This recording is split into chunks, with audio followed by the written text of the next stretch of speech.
आवाज़ की दुनिया के दोस्तों, कैसे हैं आप लोग? मैं उम्मीद करता हूँ आप लोग अच्छे होंगे और अपनी ज़िंदगी का निर्माण बड़ी खूबसूरती के साथ कर रहे होंगे। दोस्तों, आज मैं आपके समक्ष एक ऐसा टॉपिक लेकर के आया हूँ जिसका टाइटल मैं खुद बता नहीं पा रहा हूँ। मैं काफ़ी समय से सोच रहा हूँ, करीब 6-7 घंटे से मैं इसका टाइटल क्या बनाऊँ? हालाँकि टेम्पलेट में तो मैंने कुछ ना कुछ लिख दिया है। लेकिन फिर भी चलिए मैं आपको बोलता हूँ, कुछ चीज़ें लिखने से ज़्यादा जब हम किसी बात को व्यक्त करते हैं ज़ुबान से, वो चीज़ कहीं ज़्यादा आसान हो जाती है। तो बिना समय खर्च किया करे हुए मैं आपको 2-4 गाने बताऊँगा। चारों गानों में ख़ास बात ये है कि उसमें आवाज़ तो एक सिंगर की कॉमन दिखेगी। चलो मैं बता देता हूँ, वो आवाज़ है किशोर दा की। 4 गाने हैं लेकिन चारों के जो म्यूज़िक डायरेक्टर्स हैं वो अलग-अलग हैं। पहला मैं गाना बताता हूँ फ़िल्म दासी का। दासी फ़िल्म थी 1981 की, जो ज़्यादा पॉपुलर नहीं थी। उनके म्यूज़िक डायरेक्टर थे रविंद्र जैन साहब और वो गाना था, प्रेमी सभी होते हैं दीवाने। वो गाना। दूसरा बप्पी लहरी साहब का जो म्यूज़िक है, फ़िल्म बेकसूर एक आई थी 1980 यानी 1980 में रिलीज़ हुई थी। वो गाना था, प्यार को प्यार की रोशनी मिल गई, तुम हमें मिल गए, ज़िंदगी मिल गई, ला ला ला ला ला ला। बड़ा प्यारा गाना। और आगे जो गिटार-विटार के पीस पर जो काम होता है इंटरलूड्स में, कमाल है, क़यामत। फिर तीसरा गाना राजेश रोशन साहब का, ये आपने 100% सुना होगा। ये गाना उतना उतना ज़्यादा मतलब वैसा नहीं है कि जो दबाव गाना है, बहुत पॉपुलर गाना हुआ। फ़िल्म दूसरा आदमी, रिलीजिंग ईयर 1977। इसमें 3 आवाज़ें हैं, मोहम्मद रफ़ी साहब, लता मंगेशकर और किशोर दा की आवाज़। गाना था आपका क्या मौसम है, चल कहीं दूर निकल जाए। अच्छा, लास्ट में बोलती है लता मंगेशकर, अच्छा है हुँ, संभल जाए।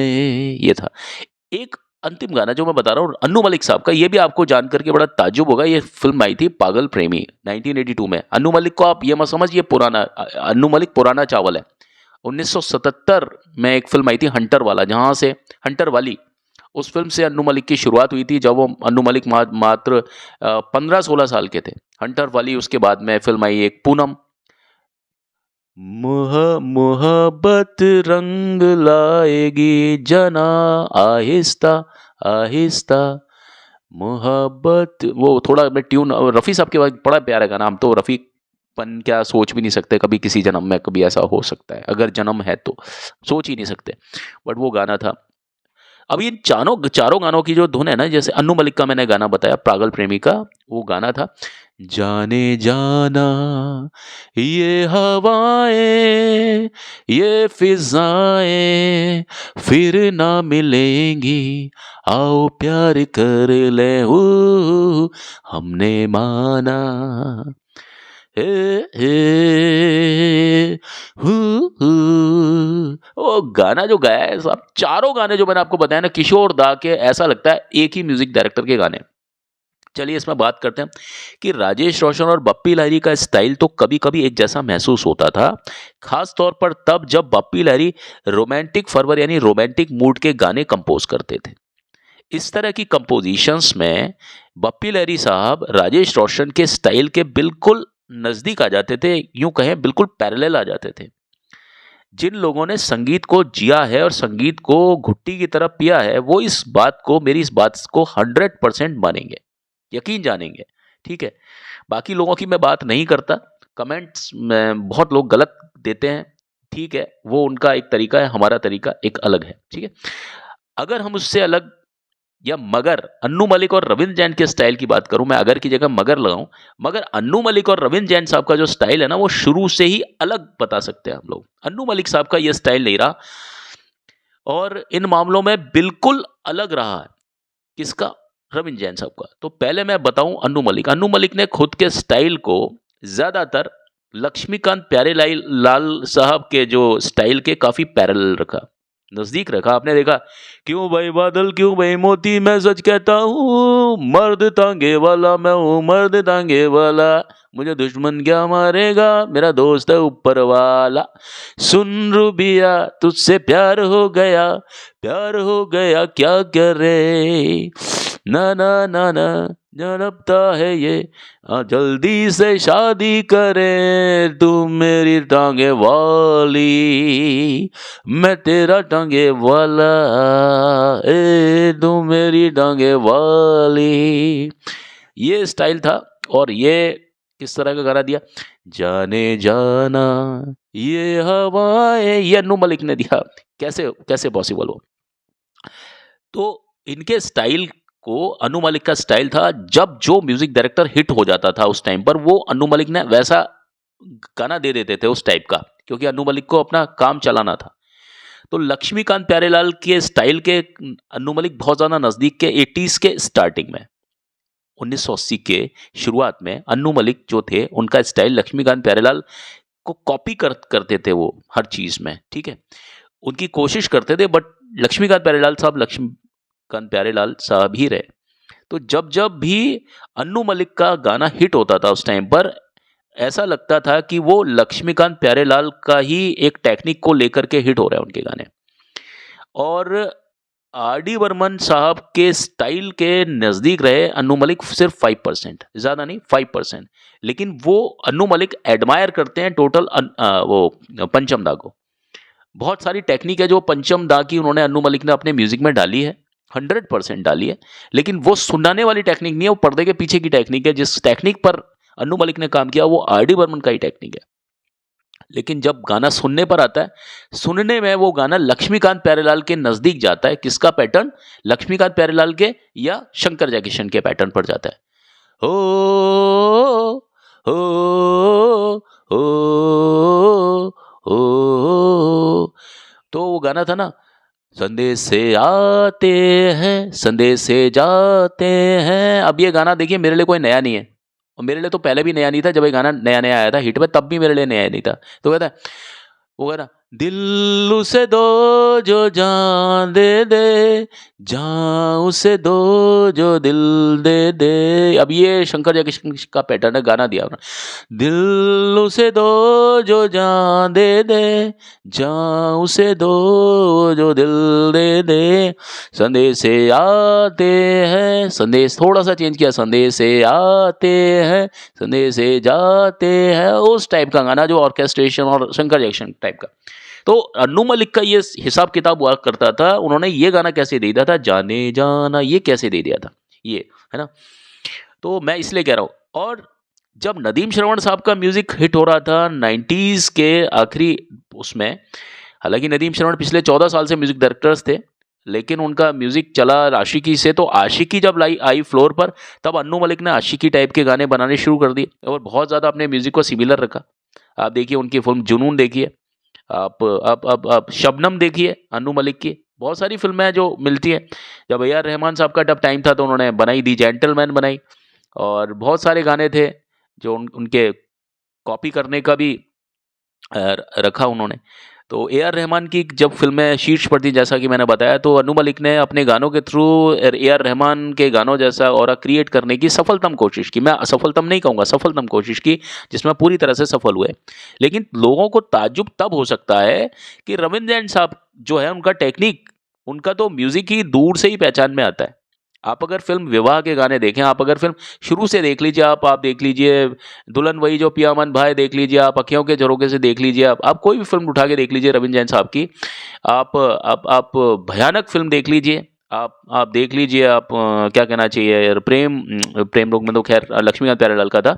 आप नदिया के पार देखिए, आप प्रेम मिलन देखिए, आप कोई भी देखिए, लल्लू राम देख लीजिए, आप उसके बाद में कौन सी फिल्म आई थी ये राज कपूर के साथ में, राम तेरी गंगा मैली देख लीजिए, आप देख लीजिए कोई भी फिल्म जो कि रविंद्र जैन साहब की है।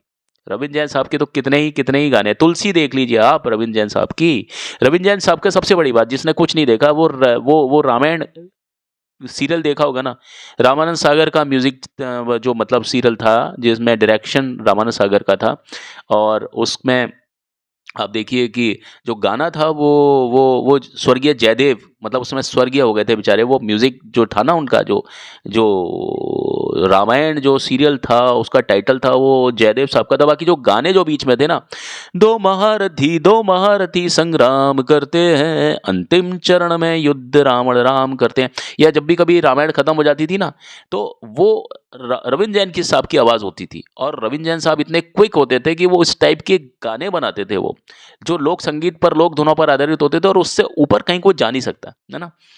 आप देखिए, ओ गोरिया रे, ओ गोरिया रे, तेरे आने से खिल गई नाने ये ना, यशुदास के गाने, जब दीप जले आना, जब साँझ ढले आना, ये ला ला ला ला ला, या आज से पहले, आज से ज्यादा खुशी आज तक नहीं मिली, आज से पहले, या खुशियाँ ही खुशियाँ हो, लेने के क्यों ना खुशी से वो दीवाना हो जाए। ये उन रविंद्र जैन साहब ने ये गाना कैसे दे दिया, प्रेमी सभी होते हैं दीवाने, ये गाना कैसे दे दिया। नहीं समझ में आए, मेरी समझ से थोड़ा बाहर है, लेकिन फिर भी मैं आपको बताऊंगा इसका रीजन क्या था। अब बहरहाल हम इन चारों गानों को एक एक करके जो है ना, इसके क्लिस्टर सिमिलैरिटी पाते हैं इन गानों में। और ये क्लिस्टर जो सॉरी क्लस्टर जो सिमिलैरिटी है वो किस वजह से है, वो उनके म्यूजिक अरेंजमेंट की वजह से। म्यूजिक अरेंजमेंट बिल्कुल एक जैसा है। ये कुछ संयोग ही रहा कि इस तरह की बात संभव हो पाई उस समय पर। आज की तारीख में संभव हो जाती कोई दिक्कत नहीं थी, क्योंकि आज की तारीख में सारे म्यूजिक डायरेक्टर अपनी एक जैसी मशीन होती है उनके पास में। कोई भी काम हाथों से नहीं होता, कोई भी कलाकारी हाथों से नहीं की जाती है। सिर्फ कुछ पीसीज होते हैं गिटार विटार के, वो लगा लेते हैं हाथों से। बाकी गिटार का काम भी आपका सिंथेसाइजर करता है, ड्रम का भी करता है, छोटे मोटे जितने भी जो परकशन के जो इंस्ट्रूमेंट है वो सब सिंथेसाइजर। हालांकि परकशन तो यूज ही नहीं किया जाता आजकल, आजकल सिर्फ कट कॉपी पेस्ट है। पहले एक एक चीज को जो म्यूजिक अरेंज करते थे वो अपने हाथों से बजाते थे। टीम होती थी, पूरे के पूरे सेक्शंस होते थे। ब्रास सेक्शन होता था आपका, आपके आपके अलग अलग सेक्शन होते थे। स्ट्रिंग सेक्शन होता था आपके आपके जो जो परकशन में होता था, फ्लूट वाले जो होते थे वो सब अलग अलग सेक्शंस होते थे। बहुत बड़े बड़े स्टूडियो हुआ करते थे जहाँ लाइव रिकॉर्डिंग होती थी। ये सारे जो मैंने 4 गाने बताए ये लाइव रिकॉर्डिंग के गाने हैं, उनके बावजूद भी इनके अरेंजमेंट इतने ज़्यादा मिलते जुलते हैं।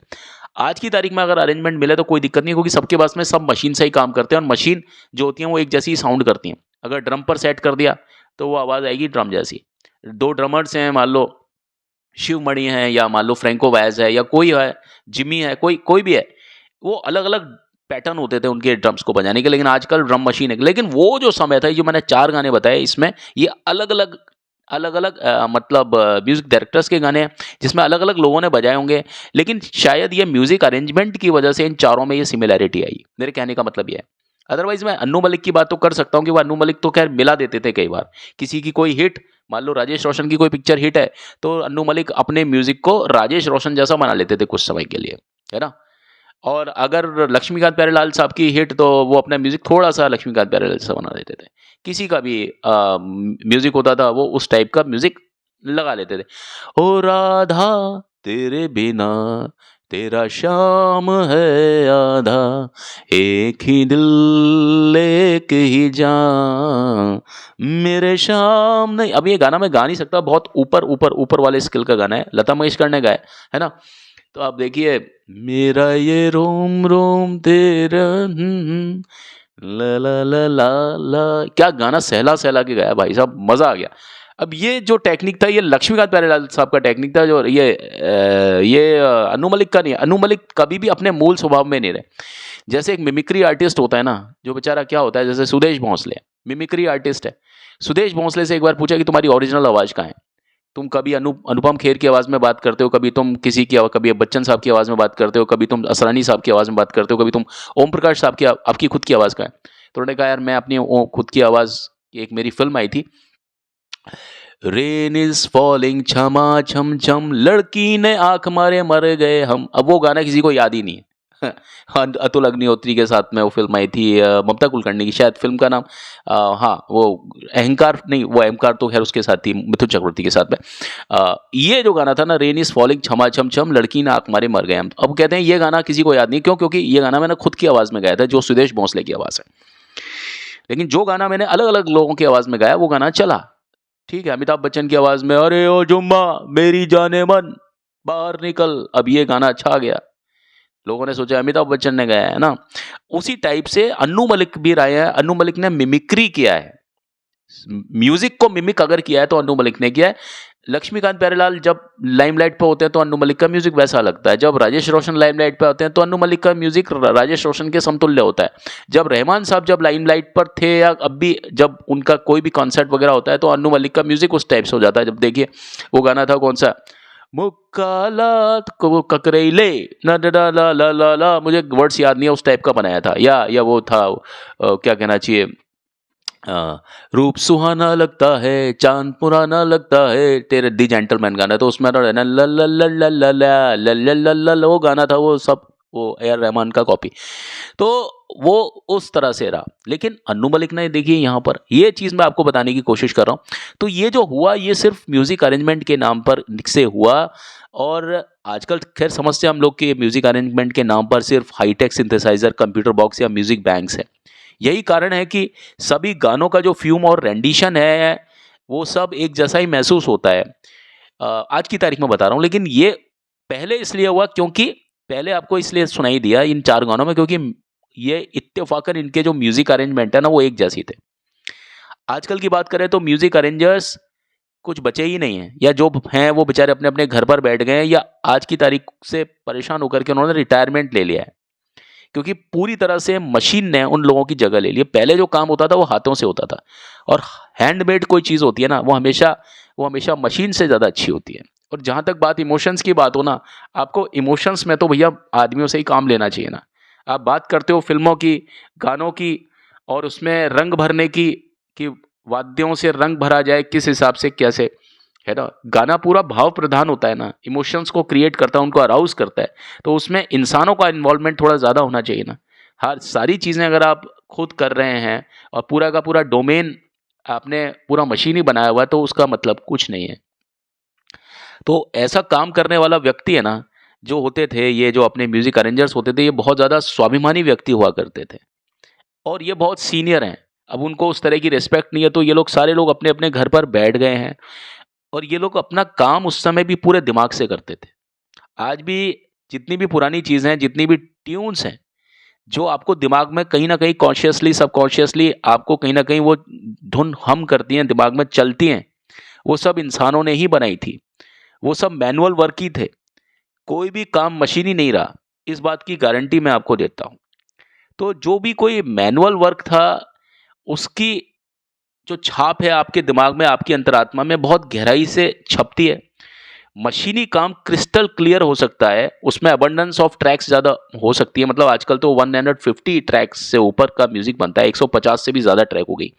जो मैं ये गाने बता रहा हूँ ना, 4 गाने बताए, सिर्फ 4 ट्रैक के ऊपर गाने थे, 4 ट्रैक के ऊपर। लेकिन साहब आप चाहे कुछ भी करें, मशीन तो मशीन है। जिसमें इमोशंस होते हैं ना, वो सदा के लिए ही आउट होते हैं, कभी इन नहीं हो सकते मशीन में इमोशंस। ट्रेंड्स पर नहीं तो लॉन्ग रन पर ही सही, है ना, ये परमानेंटली आउट हो जाती है। जितनी मशीनें जो चलती हैं ना आपकी आजकल, जो सिंथेसाइजर के नाम पर या कीबोर्ड के नाम पर, सिर्फ सिंथेसाइजर और सिर्फ कीबोर्ड।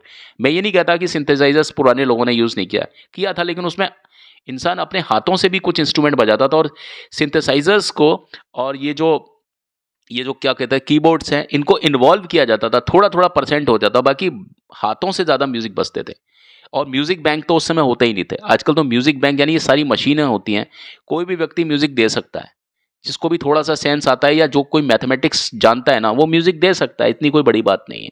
तो आज के इस अध्याय में मैंने आपको ये बताने की कोशिश की कि ये गानों में, जो चारों गानों में जो एक इफेक्ट आया, जो चारों जो म्यूजिक डायरेक्टर्स हैं एक ही समय के थे, लेकिन उनका कॉपी करने का कोई औचित्य नहीं था, कोई उनका मकसद नहीं था, कोई आशय नहीं था। लेकिन सिंपली ये क्या होता है, म्यूजिक अरेंजमेंट कई बार इस तरह का होता है कि अरेंजर्स कई बार एक जैसे होते हैं, जो म्यूजिक को अरेंज एक ही मतलब म्यूजिक इंस्ट्रूमेंट होते हैं ना, वो अलग-अलग गानों में एक जैसे ही म्यूज़िक इंस्ट्रूमेंट का यूज़ कर देते हैं और बजाने वाले भी कई बार सेम होते हैं, है ना? कोई सबको काम चाहिए होता है 12 महीनों के लिए, तो ज़्यादातर जब म्यूज़िक अरेंजर्स और जो उनको बजाने वाले लोग हैं, जब सभी गानों में एक जैसे हो जाते हैं ना, कई बार इत्तेफ़ाक हो जाता था पुराने गानों में भी, वहाँ पर इस तरह के उदाहरण पैदा हो जाते हैं, जो उदाहरण मैंने आपको बताने की कोशिश की। ठीक है, लेकिन चारों ही गानों में आप देखिए किशोर दा की आवाज़ ख़ास है, उनके चारों गानों को आप सुनिएगा, आपको मज़ा आएगा। ठीक है, मेरे बोलते समय कहीं कोई बात हो गई हो तो मैं उसके लिए थोड़ा-सा क्षमा प्रार्थी हूँ, क्योंकि ये सारी बातें मेरा अनुभव पर आधारित है। कुछ लोग ये कहते हैं भई बकवास करते हो या ये होता है, वो होता है, ठीक है बोलिए आप, कोई दिक्कत नहीं है। मुझे आपकी उस बात पर भी खुशी होती है और आपकी नासमझी पर हँसी आती है। थैंक यू, इससे ज़्यादा मैं कुछ नहीं कह सकता। बाय, टेक केयर, अपना ध्यान रखिए।